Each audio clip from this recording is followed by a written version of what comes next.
Good afternoon, everyone. I'm Carmen Blair, the Deputy Director of the San Mateo County Historical Association, and I would like to welcome you to today's celebration of the grand opening of Peninsula Innovators Changing the World. Now, a few housekeeping issues before we go too far.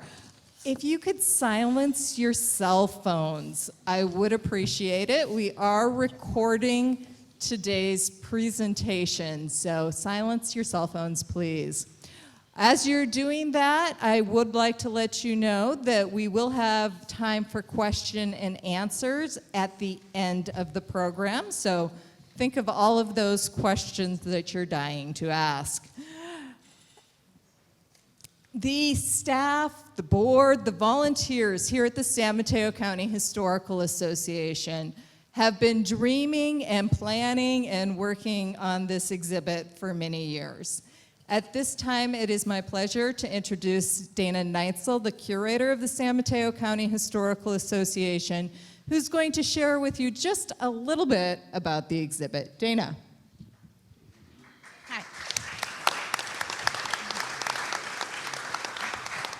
So can everyone hear me okay? Yes. Okay.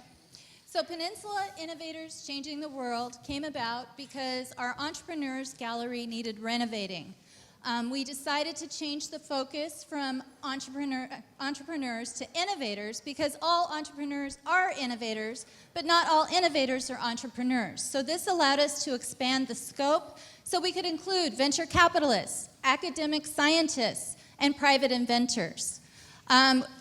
In order to be included, there needed to be a San Mateo County connection. They had to live here, work here, or at least study here somehow. And then we included them. Also, we decided there needed to be criteria for an innovator. So we came up with 3 criteria. They had to meet one of these. A groundbreaker. Paul Cook introduced radiation chemistry in an industrial setting. Nobody'd done it before. He was a groundbreaker. Foundation builder. Alexander Poniatov did not invent the magnetic tape recorder, but he took it to levels nobody ever dreamed of. He is a foundation builder. And has anybody ever used a personal computer or seen an iPhone? Steve Jobs is the third. He's a world changer. So that was the criteria. We also wanted to include through time, from the beginning of San Mateo County's history through tomorrow. And we wanted to cover all the themes of innovation, not just the ones people think of. So our themes are, there's 9 of them: agriculture, arts and entertainment, biotech medical, development, electronics, finance, industrial manufacturing, information technology, and services.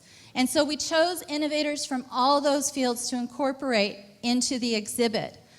So far, we've identified 259 innovators that meet that criteria, all those things. I'm sure there's many, many more, and we welcome your suggestions if there are more. We also wanted to focus on the innovator. It's very important for us at this institution that we tell human stories. And so we want to talk about the people who made these innovations possible. And one avenue of doing this is we've created a digital timeline. So in that timeline, we not only talk about the innovation, but we talk about the person. Where did they come from? What did they do that led them to that innovation? What did they do afterwards? So J. Burgess Jameson is in the gallery, and you'll just see his information about him being a venture capitalist. But he had a whole career as an electronics engineer and was very innovative in that career. Through the digital timeline, we're able to tell his entire story. Also, because it's digital, if we made an oops, just let us know, we'll fix it. And if new innovations come about, either by current innovators or new innovators or an old innovator we didn't realize existed, we can add those stories. So it is an ongoing thing. This is more of a dynamic exhibit in that respect. We will be adding to it. The physical gallery has its limitations. There's only so much room, only so many stories we could tell, yet we're including 49 innovators in the gallery, in the physical space, not including who's on the timeline, and 191 objects plus. So there's a little bit in the gallery to see. So there were no, who we chose was based on who met the themes, trying to get a broad range of people, what artifacts we had. We have to really thank our lenders. I'm going to go through them really quick. Guy Atkinson II, Cow Palace, Franklin Templeton, Hiller Aviation Museum, Hal Lair, History San Jose, Judy Colton, Ellen Jameson, Douglas Jameson, Bob McClellan, Sandra McClellan Belling. And if I left anyone off, I'm sorry, but you are all greatly appreciated. Through these people, we're able to tell stories we could have not even included, or we're able to tell the stories we already could include much better. So we're very grateful for that. How do you tell the story of Facebook, YouTube, and Instagram, which are local stories and really important? There's no artifacts that show the innovation. So what we've done is we've created a selfie wall. You're more than welcome to take a photograph or a video and post it to one of those platforms. So the other thing we've done is we've added some interactives. There's some themes that are a little hard to get across, like for me, and for me to interpret to and everyone else, it was difficult. So we created an interactive just on Raychem. What is radiation chemistry? How does it work? There's an interactive that tells you in very simplified terms a small segment of what Raychem does. There is also one for venture capitalism. You can be a venture capitalist and choose which entrepreneur you'd like to support. There is a lot to see in the exhibit. I don't think you'll even get a taste of it today. I think that since we're always going, oh, I forgot to tell you one of the most important things is the Paul Cook Theater of Innovation. We have made connections with innovators throughout the years and made professional documentary. This Brian Kingston over here has done most of the work on these films. And so those are on display in the Paul Cook Theater of Innovation. But we're not done making connections, so we do hope to add more films to that in the future. Some of those are in the gallery, some are on the timeline, and some are just in the theater. The timeline, by the way, I forgot to mention, currently only has 59 of the 259 innovators on there. But we are going to keep adding to it. So every time you come, we hope you see something new, we hope you learn something new, and we hope you're encouraged to come back and see it again. Thank you.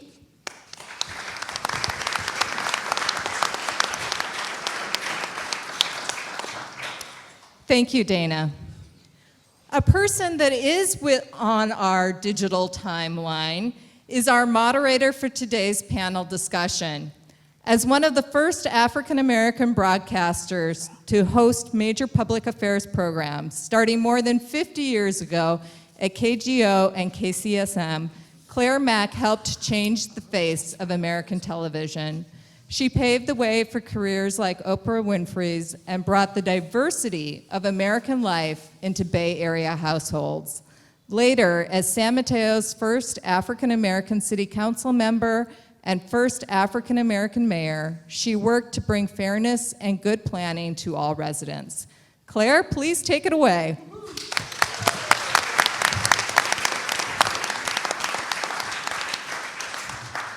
One commercial. When's the last time any of you had a crunch cake? I'd like to introduce, in traveling through life, you never know who is going to be your friend. I'd like to tell you about, after achieving 30 years in event management, John Root served as the general manager of the Cow Palace for 12 of those years, during a very active period in that place's history. John Root. Thank you, Claire. Well, let me first start out by telling you that I have a connection to San Mateo also. I was general manager of the San Mateo Expo Center for quite a while during the time when this lady was the mayor and a very active council member, and you were always very supportive, Claire. I want to acknowledge Mitch Postal and his staff. There is a Cow Palace exhibit here also. It'll be open for a couple of years, opened a few months ago. And so a number of us that were associated with the Cow Palace worked very closely with the museum staff, and they are incredible. The Cow Palace was built in the 30s, late 30s, and was built by WPE labor. It came out of the Depression.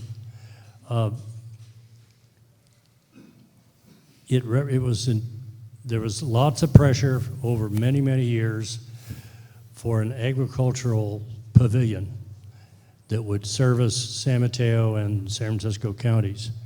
And it finally happened. The first Grand National, which the Cow Palace presents, as many of you know, I believe, was held in 1941. And then the war came along, and the Cow Palace was turned over to the Army. And then in 46, the second Grand National was set up. The Cow Palace is a particularly interesting show because it's produced, not just somebody doesn't come out and open the doors. It's produced by the Cow Palace staff and all of the extra people that are employed to help make it work. After the war and the next Grand National, the Junior Grand National was set up for Northern California young people, 4-H and FFAers. And around that time, a man, and we want to give particular mention to a person that was a real innovator.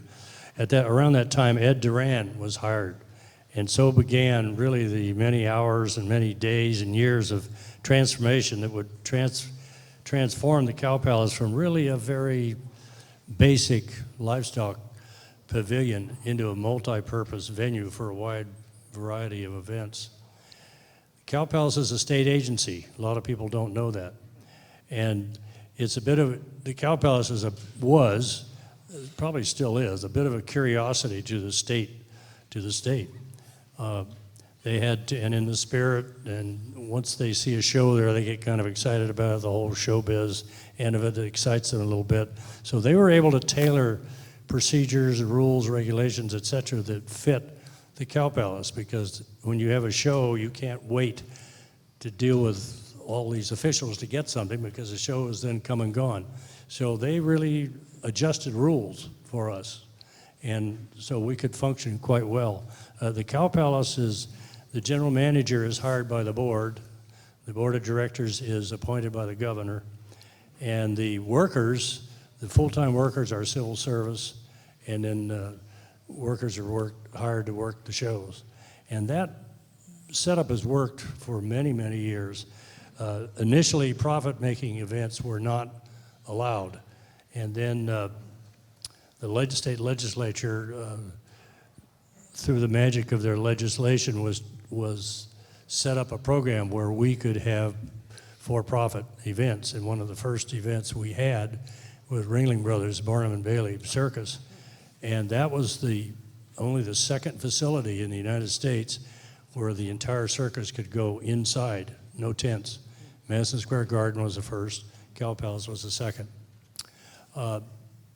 Converting this really livestock facility with a dirt floor to all of these shows that have been there since then really required a lot of work and a lot of innovation. And right in the middle of all that was Ed Duran. And Ed Duran was there for 40 years. And I was actually presided over his retirement party in the 80s, and we missed him. A number of the innovations that took place is that the dirt floor in the arena was replaced with a concrete slab.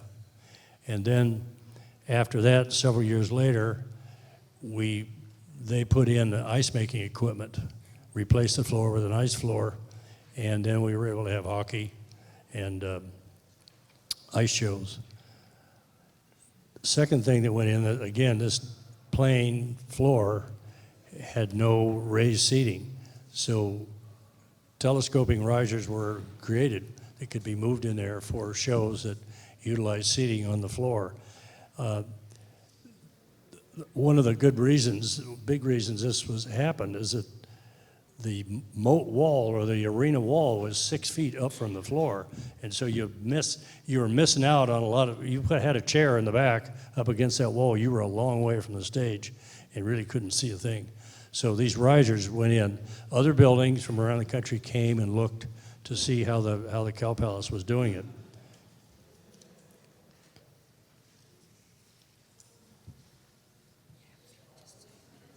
I got 3 minutes left. Okay, I'll go fast. All of the wooden seats in the arena, with the exception of the four corners, were replaced with soft theater-type seats. The Skyroom restaurant was literally carved out of the wall, and that came in very handy for hockey and any show like the Grand National. Permanent concession stands were put in restaurants, and I think a lot of what drove this was the two Republican conventions that were there in '56 and '64, and they were demanding, and I think came up with some money too to help, that a lot of these amenities were put in to help the convention along. One thing that's kind of amusing is that we purchased 1,000 bunk beds for the junior show, and the girls were in the North Hall and the boys were over in the South Hall, and these were located where a few days later the horse show would begin. So they were in the stalls were all set up, the bunks were put in the stalls, and I don't know whether they're still doing it that way or not. Special lighting for the different events, basketball, hockey, tennis, concerts. A significant thing, and people just take it for granted now, is a north makeup door, which was a regular truck door. We dropped, not before my time, that was dropped 4 to 5 feet. And Tom Rooney, who produced the boat show that was there for 40 years, was able to move large boats right into the arena. And that was a real plus. Not without problems. Okay. Second round. Let me just say that I have a list of all the concerts that took place there over the years. And it's up here. I'm not going to. I forgot to say to all of you, we only have 5 minutes apiece, and I hate to rush because this story is one of the wonderful stories of the Bay Area. In the meantime, I have to put the glasses back on. I want you to meet, yes.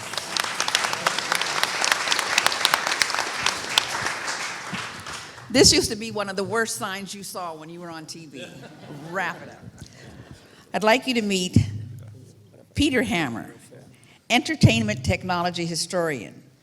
Peter crafted the Ampex Museum and magnetic recording at the Ampex Corporation headquarters in Redwood City, documenting the seminal role of Ampex innovations in a variety of 20th century technologies, including the introduction of audio and videotape in America. Peter, 5 minutes. I got you, okay. Hi, everybody. I'm an audio engineer, so I'll do this correctly, which is do more projection than rely on the PA.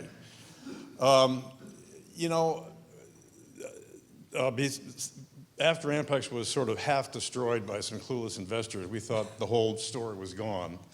And we're really, really relieved and happy that this museum is giving us a venue also for celebrating this amazing company.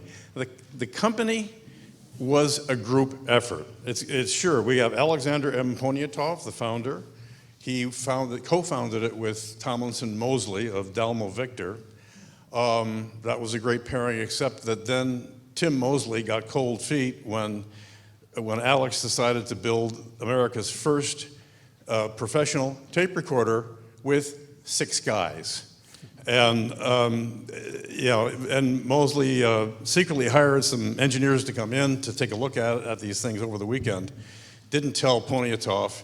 The engineer said, "No, this thing will never work." And by the way, there's one. They only built 112 of the first ones. You can see one of them out there today, the Ampex Model 200. And so it was Poniatov on his own with these 5 guys. And they were attracting a lot of young people who were saying, these guys are doing something. And so there was a lot of input from people who had ideas. This had never been done before. The Germans had built successful studio tape recorders, but they were flat. They were gone. The place was rubble. They were not allowed. There was really no German influence at all. Harold Lindsay, the chief engineer, for mechanical stuff for the Model 200 said we had to reinvent the wheel. And they did. When you see that machine, it is not only a beautifully performing thing right out of the box, but the work of art. By the way, it's called a 200 because Harold told me we didn't want everybody to think we were starting out with a 100.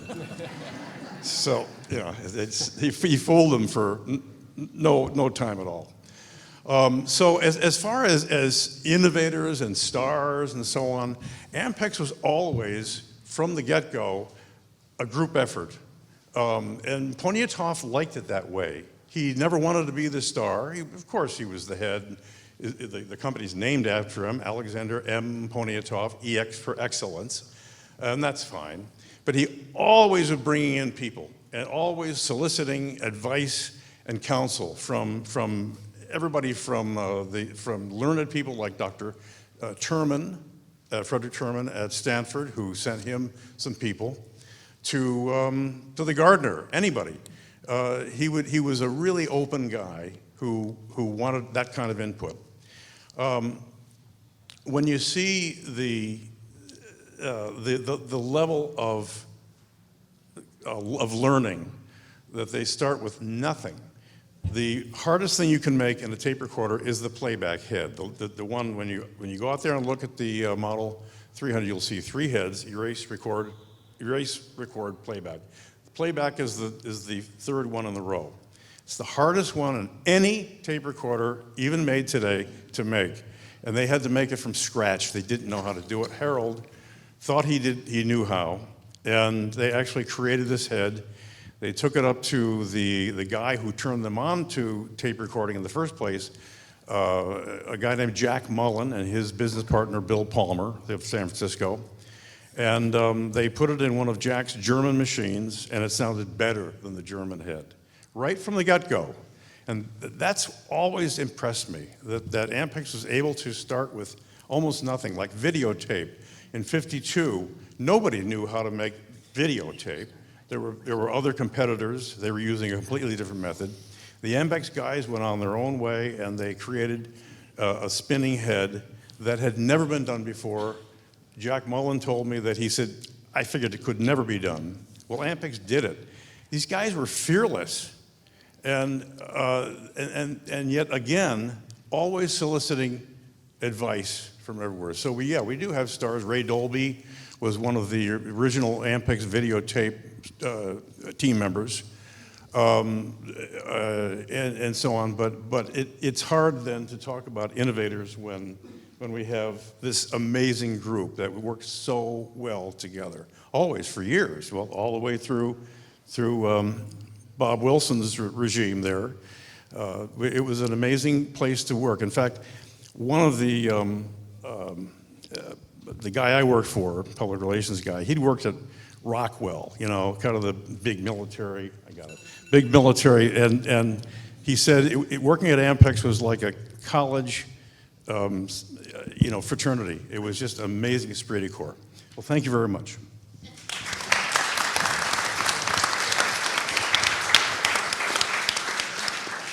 On to Bob Wilson. Bob Wilson joined Ampex in the middle 1980s, beginning in finance at the Audio-Visual System Division, then leading the Magnetic Tape Division, and later heading the worldwide marketing and sales and service. Thanks. I'd like to echo Peter. It's all about the people, and we have some incredible people here to thank to be here today. I'm just so proud and honored to be able to represent Ampex, but we wouldn't be here without Mitch, Carmen, Dana, Kaya. The museum team is just incredible. We wouldn't be here today without Stanford, who took the Ampex sign down about 6 years ago. And that really kicked us in the tail and said, we better get something done. So thank you to Stanford. Also, our team, we call them Ampexers. There was a core group of people that worked together, including Peter, to get the video done. Paul Holtz, who did our video. I hope you get to see it. It lasts about 10 minutes long. It's a great story. But none of this happens without resources, and that all started with the city of Redwood City. Ian Bain, who was our mayor at that time, Janet Borgens, they gave us a challenge grant. Again, a good kick in the tail. They didn't give us the money, they gave us a challenge. So tremendous innovation. And one of our VC friends told me years ago, don't spoil a team with too many resources. And that was true of this project and also true at Ampex. An incredible innovation engine. People from all over the world. Ampex celebrates its 80th year this year, founded by an immigrant. Many people from all sorts of walks of life, many different countries and languages. We did about half our business outside the US, always, and the best and most profitable business, by the way. We had most of our manufacturing scattered around, partly here in the US, but a lot of it outside of the US too. Tremendous innovation. Some of the early innovations of the company, Peter mentioned magnetic recording, video recording. That was a 6-person team. He mentioned Ray Dolby, one of the, that Dolby on that team started when he was in high school. Project stopped for a while while he went to the Korean War and came back online. But things like instant replay, the first instant replay in slow-mo came from Ampex. So would you like to watch football without that? So Ampex, many, many innovations. But I want to tell you, 5 minutes is the hardest part of this when you have 80 years to cover. There was a project in Ampex, not well known. It was called Videofile. It was a project that took vast amounts of data, squeezed it into magnetic tape, and then you could search and find information. Like many things at Ampex, it started with a government contract from the CIA. That's CIA. And the money allowed that team to use optical recording to analyze, optical recording to analyze criminal and legal data. Oracle was the name of the software that ran the system. The man who did the software on the project, Larry Ellison, founder of Oracle. After Ampex decided they didn't want to go forward with the project, Larry and Bob Miner went off and founded Oracle. That came originally from Ampex. From that other project, another part of that project, something completely different, video gaming started out of that project. Nolan Bushnell, some people may remember that name, not from Chuck E. Cheese, this was before that. Nolan, we had an innovative idea at Ampex where engineers were encouraged to come up with new ideas, to go to the storeroom, build something, bring it to the company and say, hey, is this something you'd be interested in? Nolan built the first little video game that you could move, dots and lines on the screen. Took it to Mike Felix, who, by the way, is still around. Mike said, I don't know, that's a toy. And Nolan felt so strongly about it that he left the company along with Ted Dabney and founded Atari. So that came out of the Ampex team. I don't see him here today, but some of the early guys that worked on that project, chief engineer Al Alcorn tells a story. He got the game working finally, but they needed more help. So they started interviewing, and there was this kid kept showing up in the lobby every day. I want a job, I want a job. People said, I don't see it. This guy doesn't really have an engineering degree, doesn't look like he bathes very often, it's kind of an odd kid.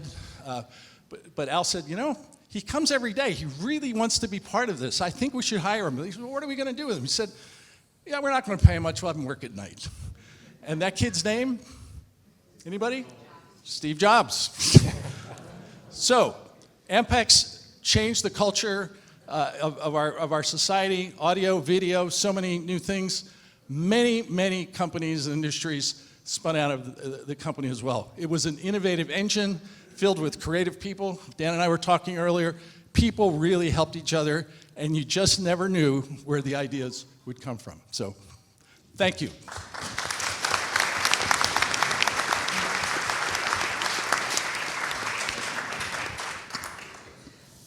They're getting the hang of the 5 minutes. I want you to meet Tim Jenks, a former naval officer, was vice president and general manager of Raychem Corporation, a material science and engineering company that right here in Redwood City blazed many technology trials. Tim is going to tell us a little about his experience with this innovative company. And I'm so sorry, we're going to only share 5 minutes with all of you. I'll try and talk fast, but thank you, Claire, Dana, Carmen, Mitch, Tracy, all of you for putting this together today. It's terrific. I am a proud alumnus of Raychem. I worked there in the 80s and 90s. I'd like to represent all the people of Raychem, and I'd like to acknowledge Marcia Cook, who's Paul's widow and in the front row.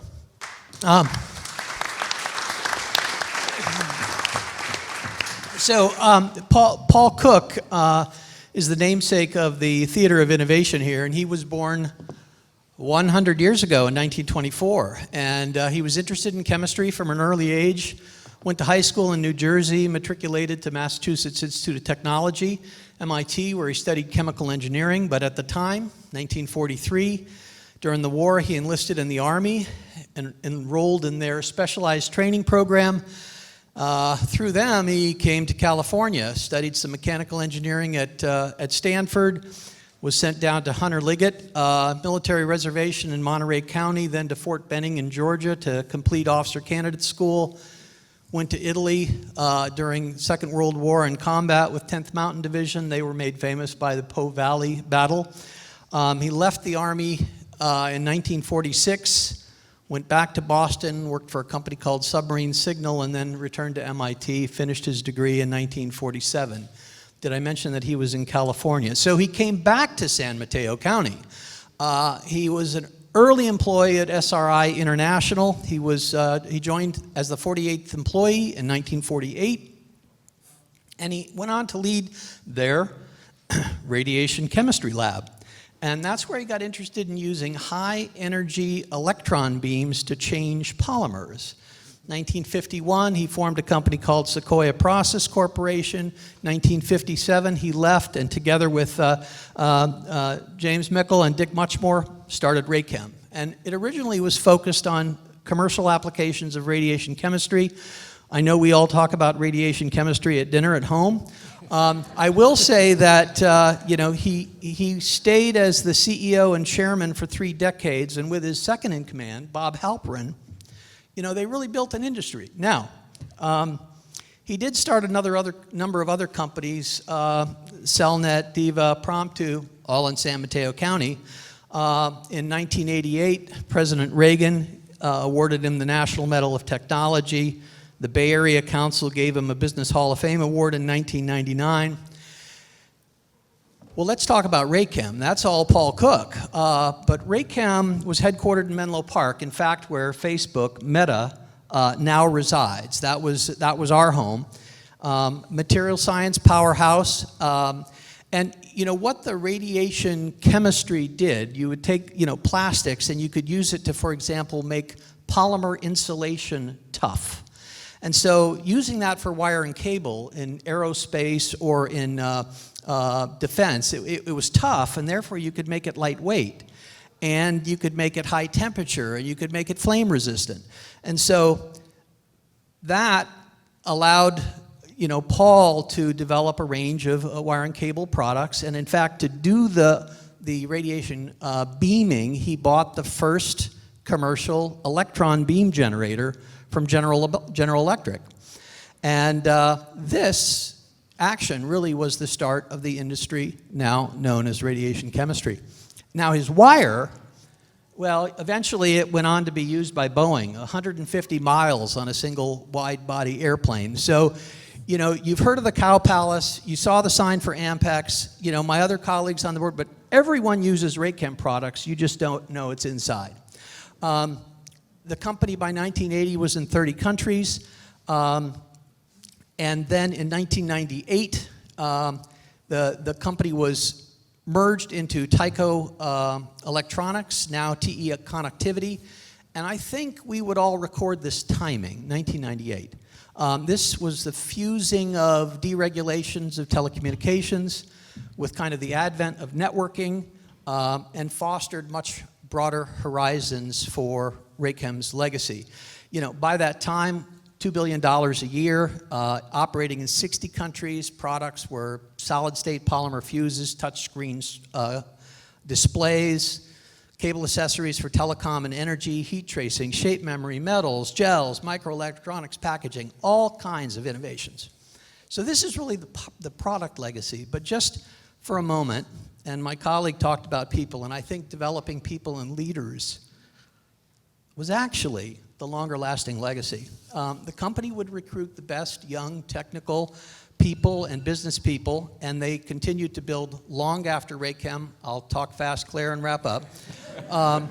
And essentially, because they were in 60 countries, people learned these technical selling and innovation skills all over the world.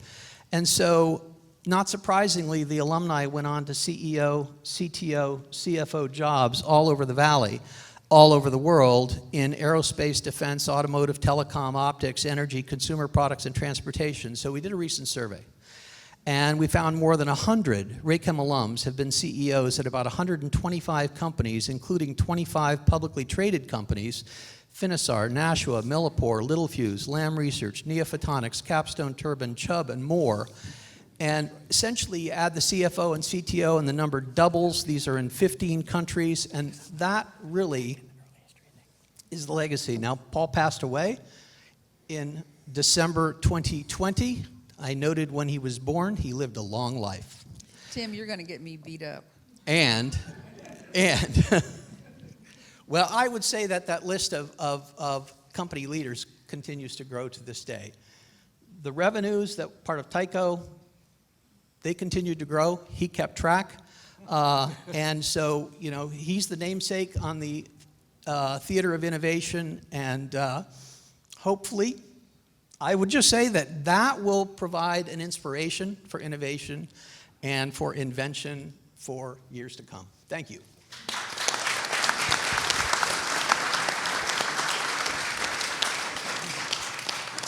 Beaten up is what I was going to get, but I'd like you to meet John Giusti. He's a third-generation San Mateo County farmer who has spent his life farming Brussels sprouts, artichokes, beans, and peas in the Half Moon Bay area. His father, Aldo, invented a very innovative labor-saving device to assist with harvesting Brussels sprouts, and he's going to tell us more about that. Hello, everybody.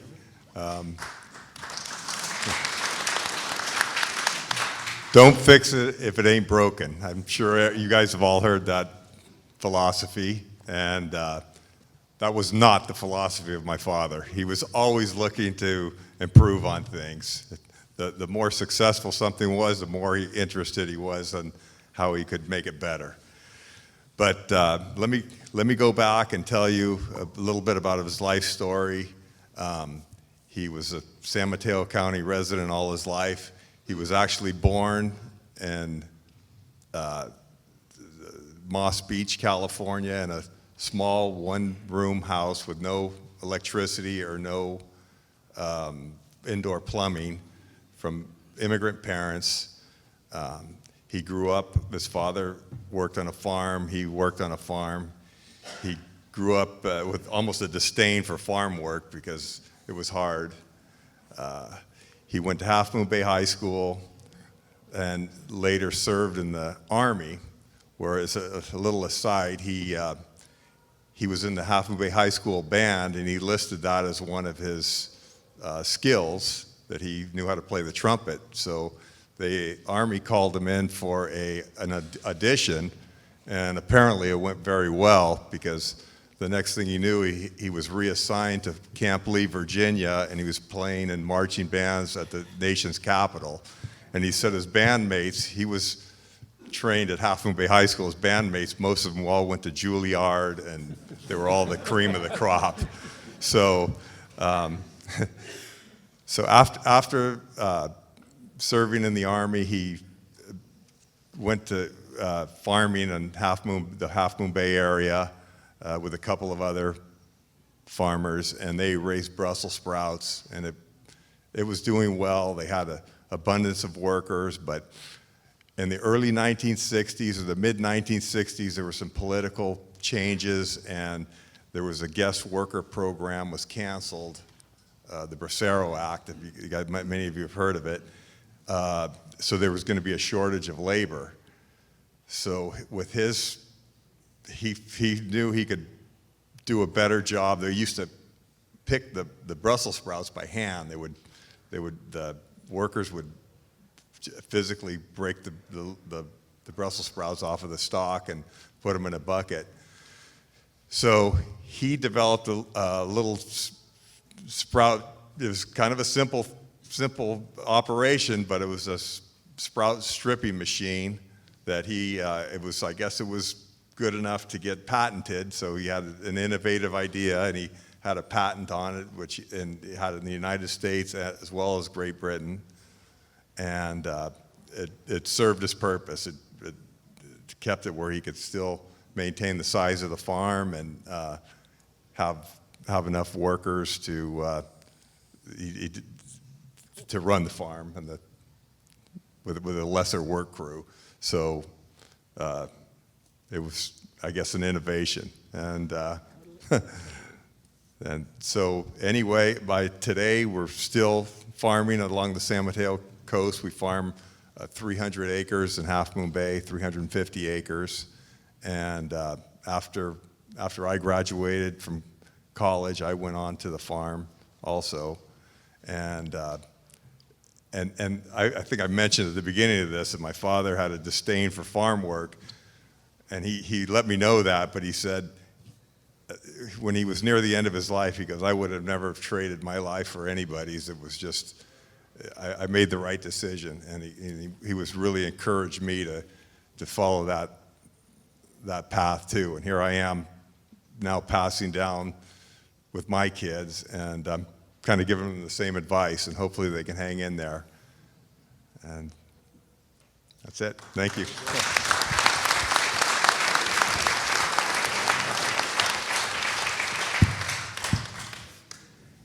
I don't know if any of you are feeling as I feel at this moment. I am so damn lucky to have been born and raised in San Mateo County. I don't know what to do. I'd like you to meet Fedele Bauccio, the co-founder of Bon Appetit Management Company and formerly a key employee at Saga Corporation, will speak about one of three incredibly innovative Saga Corporation leaders, Bill Lachlan. Fedele? Afternoon, anybody. Can everybody hear me okay? So I've got 5 minutes to tell you about an incredible individual, but let me start by telling you a little bit about Saga Corporation or Saga Food Service. Some of you probably know that we were on Sand Hill Road with Saga's headquarters. It's called Saga Lane. It's now Quadras there. So 3 college kids in 1948 at Hobart College took over the food service because it was broke, and they convinced the president that they could do the food service. And so that was the beginning of these 3 individuals. One was Bill Lachlan, we call him Willie Locke, and Bill Scanling and Hunk Anderson, and maybe you know those names. They all resided in Atherton, California eventually, and we eventually all ended up at Saga Lane in Menlo Park. So I spent 26 years with this company, and I was fortunate enough to be able to touch almost everything that they did, with the exception of healthcare. So we started a college and university business. They started. We went into healthcare. We went into business and industry or corporate food service, as you know. Some of you probably remember the Velvet Turtle restaurants. Some of you probably remember Black Angus restaurants, Spoons and Campbell, et cetera, et cetera. And Straw Hat Pizza, I forgot that. Was not a very good pizza chain, but it was okay. So the catalyst to those 3 young entrepreneurs was Bill Lachlan. And he was an unbelievable champion of quality, and he was the one that really brought the company to become a major factor in an innovation within college and university food service to begin with. All you can eat steak on Saturday night, which was a big deal for kids at that time. But Bill had this way about him that was not only funny, he was a little bit crazy, but he was the person that built the culture. And if I tell you anything about this company, and why I spent 26 years with, it became a family. It was because of Bill and how he created this culture of people that he cared so much about. He probably paid for so many dishwashers, college and kids' education. He was not afraid to go in the kitchen and talk to employees. He just had this way about him that he was like a cult leader to us. And I can tell you so many stories, and maybe after this is over with, I can tell you a bunch of stories about the first time I met him when he went to sleep in my dorm room when I was a freshman in college. That's how I first met him. He brought Maslow to as an invitation to spend a couple of years at Saga because he was enthralled by what Maslow could bring in terms of how people could collaborate together and how people cared and should care about one another. And that led to a lot of different programs within Saga and so forth. So it was an unbelievable company. I'm not sure we did great food, but I will tell you one thing. We had great people, and it was like a family. And it was all because of Bill and his craziness and what he cared about so much. He also cared about, I really believe this strongly, that he felt that he could change the world. There's no question about it. He would talk about making the world a better place. God help us if he was here today to see what was going on in the United States. He would be turning over in his grave. But he gave me so much of what I care about today and how I built my own company. The values that he instilled in people. He was truly an innovator and truly somebody that we all loved as the catalyst of what Saga was all about. So there's lots of stories. I didn't write anything down. This is all coming from my gut. But I will tell you, I still go down Sand Hill Road, and I still pass those buildings there, and I still get really wonderful feelings about all the years I spent there and so forth. So I hope that you will take a look at the Saga Foundation, go to the website that David has put together. And it'll tell you an incredible story, and it'll tell you about a man that was way before his time and did things that were unique even before we had cell phones and even before we had computers. Fedele? It was very, very different. So thank you very much. Thank you, Fedele.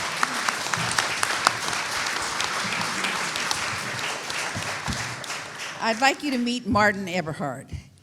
He is an electronic and computer engineer who co-founded several companies, including Tesla Motors.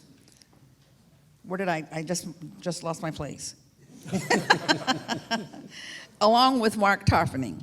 Yes, these two men founded Tesla long before someone else left South Africa. Mr. Eberhard. Thank you very much, Claire.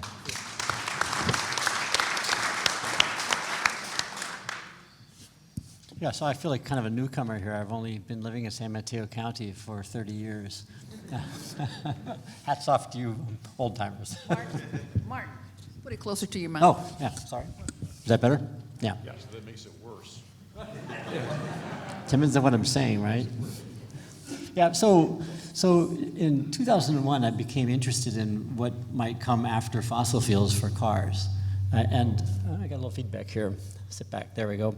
And looked around and did a bunch of engineering math to figure out, of all the ways you could power a car, what is the most efficient? What is the most efficiency from well to wheel for cars? And I looked at everything I could think of. I looked at, of course, gasoline and diesel. I looked at electric cars making electricity from various ways, from coal, from natural gas, even from diesel. And I kind of expected at the beginning that I would discover hydrogen was the way to go because that's where the auto industry was going. But it wasn't the case. The math showed to me that electric cars were by far the right choice. And I showed my preliminary math to my friend Marc, who's, I guess he's my straight man. His job is not to believe me, so right. So he made me go through all of my numbers and prove it to him one step at a time that every bit of my math, every bit of my research was backed up, and it was clear the electric cars are the right answer. Now, the interesting thing was in 2001, no car companies in the world anywhere were making electric cars. None of them. Not here, not in China, not in Japan, not in Europe, nowhere. And in fact, the conventional wisdom about electric cars, we knew two things about electric cars. One, they're dead, and two, they suck. That's what we all knew. And we were quite surprised by this when the math showed us that this was, in fact, was the future. It also looked like a business opportunity. So we thought about this a lot and thought about why was it that electric cars in the past had all failed completely. And the answer was, in a way, because the people who were making them were trying too hard to do the right thing. They tried to come out with their first car that was so cheap that everybody could afford one. But if you're starting a company with a new technology, your product is not going to be cheaper than the existing products. It's going to be more expensive or it's going to be really crummy. Generally, they went that direction. So we decided to build a car that was not competing in the beginning on price. Our first car, the goal was to break everybody's mold of what they thought an electric car might be. Instead of making a little fiberglass body on a golf cart, we made a beautiful and fast sports car that was faster than any gasoline car on the road. And today you've seen the result is that made it possible to create Tesla, to create a whole industry of electric cars. And today, every car company in the world, in every corner of the world, is now making electric cars and recognizes that will be the future because they're simply better. So that was kind of the background of how we got going. And of course, there's a lot of stories about where we got now. I'm not so much a fan of all of the current cars, but that's all of your opinions. But definitely, I think that we will all be driving electric cars if we're driving going into the future. And maybe at this point, I'd like to hand the mic to Marc. Yes.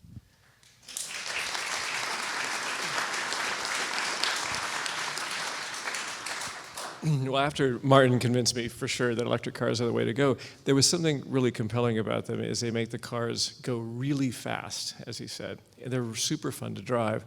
And I have many stories about being here in San Carlos is where we started. Well, we started really in Menlo Park and then we moved to San Carlos.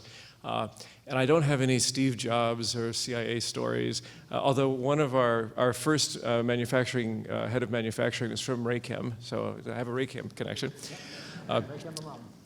But as I was walking here, I was trying to think of what was one of my favorite memories of being here in San Carlos, and we had a shop over on Commercial, and it had a bay in the back, and that's where the prototypes were being worked on, and we would buy track time. We were very careful. We were very law observant, but we had a lot of young engineers working on this very high performance sports cars.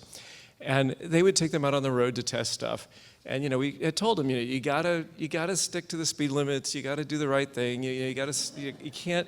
There's the Whipple on ramp as you get onto 101 is a great place to do that acceleration testing, but I don't want you to do it on El Camino or whatever. So Martin and I are in our offices, and someone comes running over and says, "The place is filled with cops, with policemen, right?"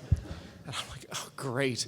So we go over in the back, the back there, and there's 3 or 4 police cars all surrounding the shop, and the whole place is filled with policemen. And I think, please don't let anybody have been hurt. That's the first thing. It's like, no. And then these prototypes are like $1 million each. So like I hope that the cars survive too. Like if the people survive, but if the cars survive, that'd be a bonus. And so I went up to the officer and said, "Oh, hi, I'm Marc Tarpenning. How can I help you?" And before he could respond, one of the techs comes running over and says, "Oh, hi, yeah, this is my friend, Bob or whatever. He's my high school buddy, and And I told him he could stop by any time. He's a policeman now. And I told him he could stop by any time, and I'd give him a tour. And he brought all of his friends, too. I was like, fantastic. If there's anything we can do to help, let us know. We watched him give the tour, and I kind of walked away. But that was one of my favorite stories of being here in San Carlos. Yeah, I think some of us were more law-abiding than others. I admit that I wasn't always staying under the speed limit, but but yeah, it was a wild ride, and we definitely changed the world, and it happened right here in San Mateo County. So with that, I'd like to say thank you.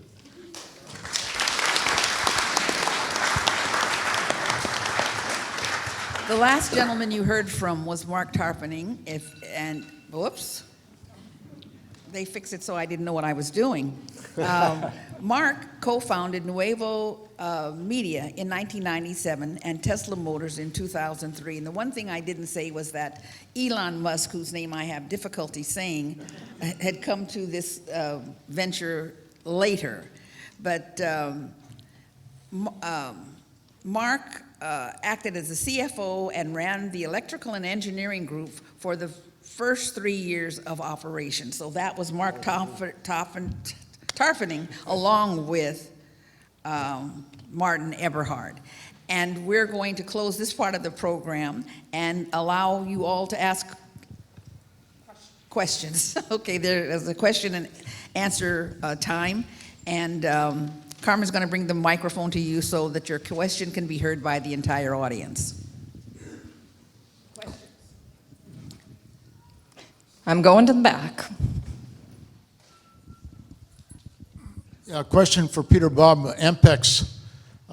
Did not hear the name Bing Crosby mentioned, and I also a story about Bing. I've heard that he was part owner of the Pittsburgh Pirates, 1960 World Series, and apparently he was very nervous about that last game because the time NBC did the games, they didn't save those broadcasts, and he apparently had Game 7 done by Ampex. This is what I've heard, and then they later decades found the tape, and there was actually a show that Bob Costas did.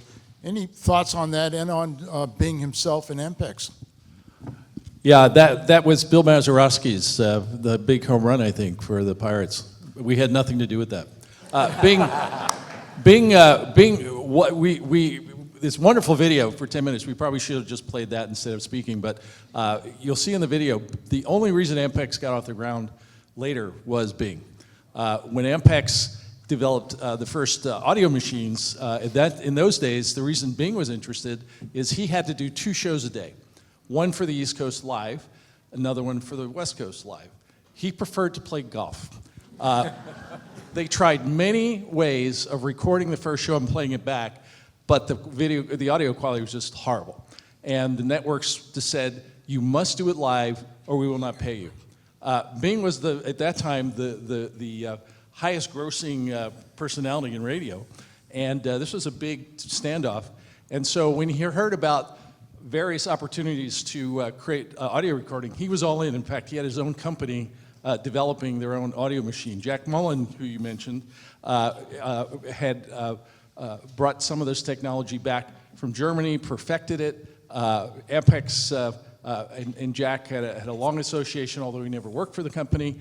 But they came up with this idea of actually building the Ampex 200, which you'll see one of them out here, as Peter mentioned. He gave Ampex $50,000, no contract, just on a handshake, just to get these machines built. If Bing hadn't started that, we may never have had iPhones. You heard the story. So you just never know where this is going to come from. But Bing was a huge part of the success and innovation and an early VC, but no contract. Can you imagine that, a VC with no contract? But anyway, it was incredible. This is a question for Raychem. If you know, could you tell Raychem's connection with Margaret Thatcher, who had a PhD in chemistry and was a former British Prime Minister? So as I understand the story, and I I did have an opportunity myself to be an expat in Swindon, England, where Raychem operated. And the story there was that Margaret Thatcher, like Paul Cook, had an early interest in chemistry. In fact, had studied chemistry. And after Raychem established Raychem UK and opened in Swindon, you know, she did interview there. Can any of my colleagues or former colleagues say, I don't think she worked there though? Yeah, so I see some shaking heads. So she only wished that she had worked there.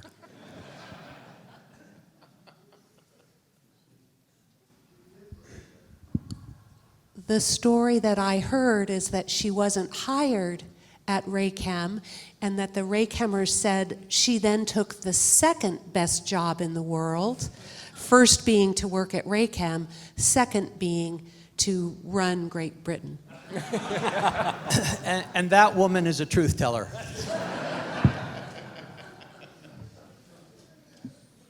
Other questions? In the back. This is not a question, but it's a little bit of a follow-up about Margaret Thatcher. She actually came to Bahrain. I was running Raychem in Bahrain for in the Arab countries. And so she was there to speak. And my sister did her hair the night before she was due to speak at her hair salon. Coming over to the side.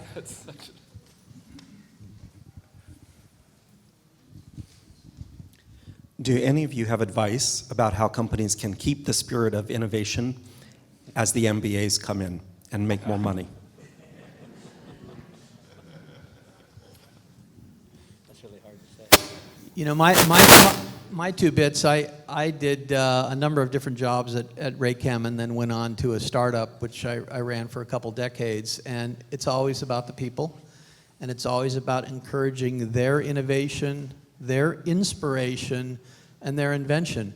And you know, whether it's Bob's example of Ampex leading to iPhone, the dot connection is not direct.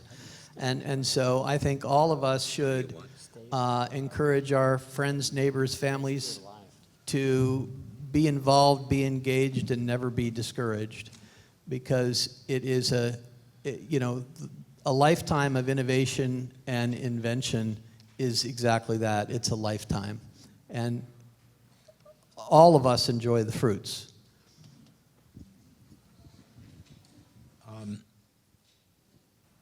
Does this work? Can you hear me? You know, I really believe that entrepreneurs continue to stay alive in their dreams and so forth as long as they have purpose. And I don't believe today you can start a company without having a purpose in mind. And all of these people here had a purpose to begin with, in a dream. And as long as that purpose is alive and the dream is alive, and I think there's success there. I don't think anybody that starts a company today without purpose will survive. I think entrepreneurs continue to color outside the lines. They do things differently. They do want to help change the world in so many different ways. They care about the next generation. But for me, the answer is purpose. I would add one thing. I mean, it's clearly the people, but it's also the team. And, you know, oftentimes, you know, we remember, you know, the big names, Nolan Bushnell from Atari. A great book I would direct you to, written by an author from Stanford called Troublemakers. And the whole book is about the people you've never heard of that actually made so many companies successful. Every one of the stories that you would hear from anybody involved in a successful or unsuccessful innovative company, you'll hear about the team. You never know where it comes from. And I think, to answer your question, how do you keep it going? Boy, you got to listen. You got to be willing to take you know, feedback you may not like, and from people you may not expect it from. And I can tell you, you know, some of the best ideas I've been involved with weren't mine. It's from people you never expect, and your customers also. So that's my 2 cents.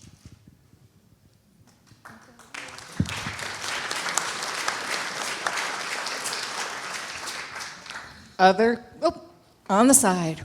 I'm getting my exercise.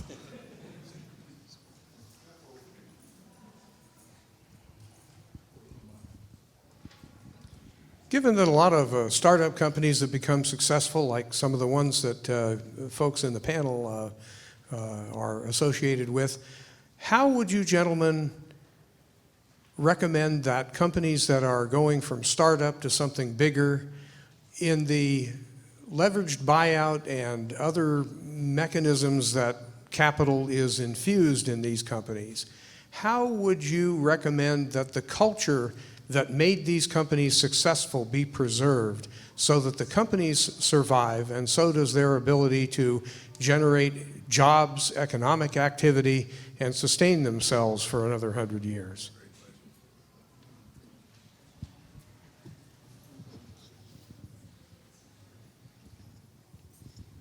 I think it's up to the founder to make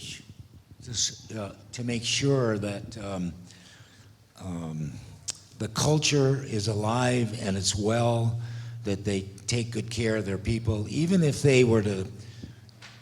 I can tell you from my experience, I sold my company to a large company in England with the idea that I said, I'm going to be a wholly owned subsidiary and I don't want you to screw with me. Leave me alone. Don't touch me, because the culture and what I'm trying to accomplish is so important. And believe it or not, they have left me alone for over 20 years, to the point where I have access to capital and so forth. And we've created over 24,000 jobs throughout the United States with the same culture and the same caring that I believed in from the beginning. I wanted a culture that so that people and clients and customers would be totally immersed and engaged in what we were trying to do, in the purpose and my dream. And I was lucky enough to find a big company to allow us to continue to do that. It's really sad when young companies get bought up by other companies and everything changes. And you know, that's the worst thing that can happen in today. So I think you got to be really careful who you sell to, who do you merge with, how do you do it. The most important thing, if we don't have the right people and we don't have the right culture, nothing happens. The purpose doesn't happen and there's no profits. So that's a big issue, you're right. And entrepreneurs need to really learn from that. I'd just like to offer a counterpoint. I agree with everything that was just said. However, you know, for the Raychemers, our company was acquired and merged with a larger company, and lots of things changed. But all the people who had worked at Raychem did take the culture with them when they left. And so in my comments, I talked about the fact that 100 other companies around the world ended up being led by people who took that Raychem culture. So it's great if you can be acquired and left alone and keep the culture and grow.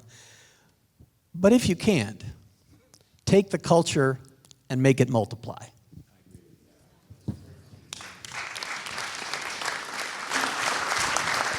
Was there another comment on that one?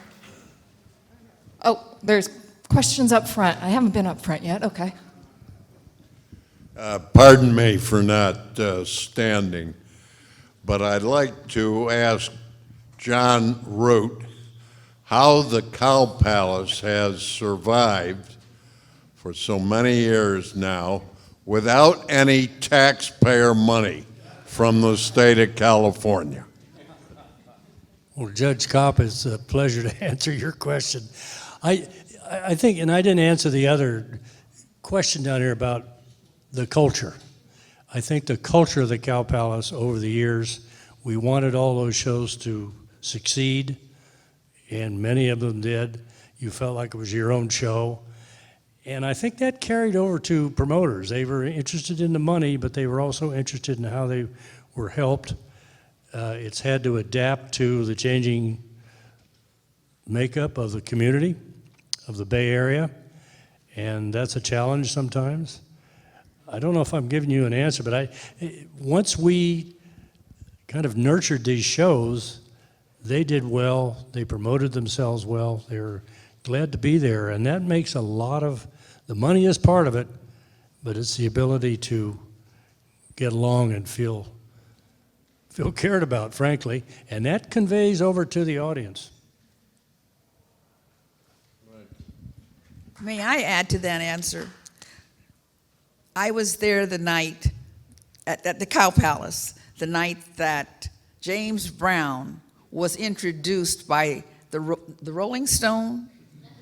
That's what it's like living here in the Bay Area and having the heritage of something like the Cow Palace. If that was a magic night.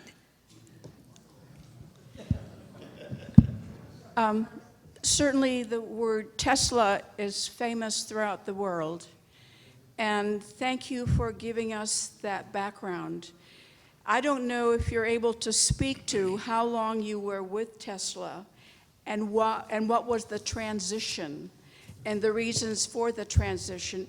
This is not my area of industry and I don't understand it, but sometimes, and maybe my comment is not informed or fair, but sometimes people of leadership, whether it's in government or industry, take on too many side issues and get too wrapped up in themselves that they can't really follow, the necessary disciplined trail of what needs to be done. Do you wish to speak to? You're not speaking about Elon, are you?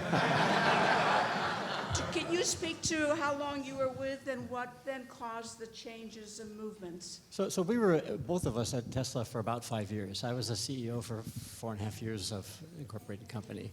I'm sorry, yeah, I'll say that again. We were at Tesla for about 5 years, both of us, and left under slightly different circumstances, but it was maybe a not uncommon story in Silicon Valley where the entrepreneurs get eventually pushed out by the people with the money. It's the golden rule, right? The guy with the gold makes the rules. Yeah, I mean, I left under somewhat unpleasant circumstances, and you can Google it and read about at least some bits of it. But nonetheless, I'm not at all unhappy with the way things went in that we set out not just to start a company, but to start a revolution, and we did. And we're both very, very pleased with how that's gone so far. You have any more to add?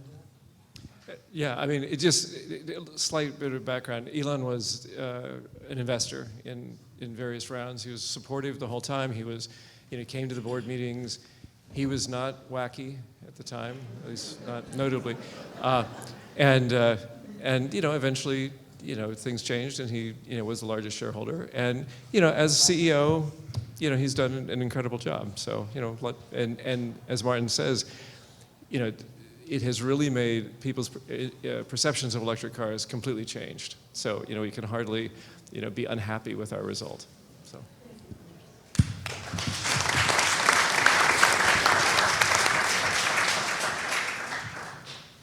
Yes, my name is Luella Parker, and I worked for Raychem Corporation, Paul Cook. He was a wonderful, wonderful CEO. He cared about all his employees no matter what he cared about. And he was an example for the employees. Now, my concern is now, I agree with the gentleman here talked about culture. The culture has changed now for the younger generation. I had to talk to my banker about the culture has changing and about the technology now. I said, we worked hard. We made your company billionaires and millionaires. People got lots of money. I said, do you realize that this technology, that you didn't put a piece in there for these seniors, all these people in here now, most of them are seniors. Some of these people have never put their hands on a computer. Thank God when I retired in '94, technology was easing in. If you don't keep it up, you lose it. That's right. So I don't know what they think about the seniors now, that some of them don't have no knowledge of technology. Some of them got lots and lots of money. All they want is to put that money in the bank and make money for them. When they get ready to do something, just go there and get however much money they want and go about their business. They know nothing about a computer. They don't know no online banking, none of that. So the culture has changed. I mean, now it's young people that got companies now. All these people in here now was young when they had companies. So I want to know, and I told my banker, and he said, "You are exactly right." I said, "I know I'm right, because it's so many seniors don't know nothing about computers." So I want to know what's your solution. Thank you.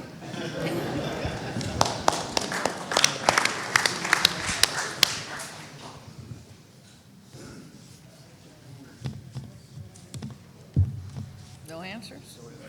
Questions? Oh. It must be artificial intelligence. I don't know. AI.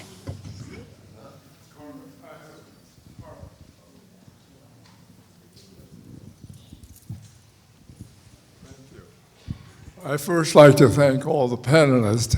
This has been a very informative session, and I've certainly enjoyed it. My question is directed to the Ampex man. During the process of product development, were there any discussions about miniaturizing the product and possibly targeting the general public for your product?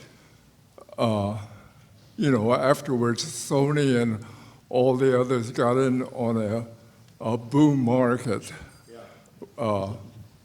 Thank you. I may not be the best person to talk about that. I can tell you secondhand what I understand. I think most people here would talk about partnering as a key part of entrepreneurship and innovation when you're growing your company. And early, Ampex partnered very closely with Sony, with Matsushita, Panasonic. The revolution in the 80s, I guess it was, with VCRs, every one of those VCRs was built under license from technology from Ampex. What Ampex was not good at was what you just talked about, mass production, miniaturization, and so forth. There was a point in time where Ampex and Sony were extremely tight competitors. Ampex, you'll see this machine out here, incredible electromechanical, lots of machining, precision. I mean, that was really in those days the expertise of the company, but it was not miniaturization and so on. So when we tried to do consumer products, Atari aside, there were just not many successes at all, and Ampex tried many times. It just wasn't the expertise of the company. I would say most people would look back on that and say, that was a miss. We should have figured out how to do that. So when we shifted from components and vacuum tubes and so on to more software, and more electronics, the company had a tough time keeping up. Didn't work. It's not they didn't work on it, but it wasn't a core competency when it needed to be at that time. So it was something that certainly was a competitive disadvantage for the company.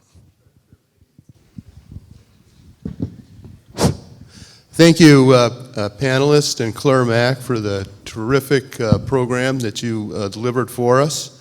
And you kept it right on time, Claire. She's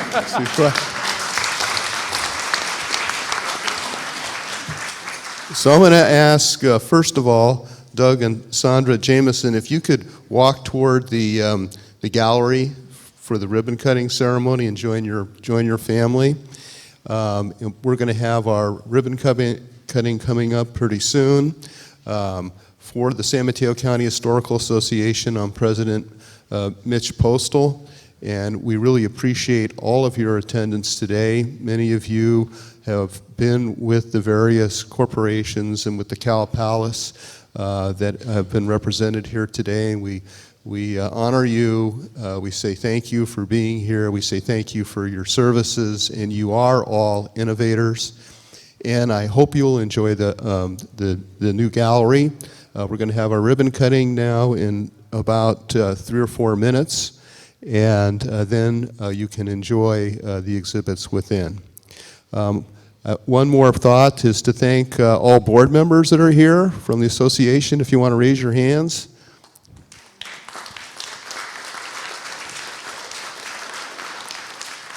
And I thank Dana and Carmen, and are there other staff members that are in the room? They were working on this late last night and early this morning, and I think we're done.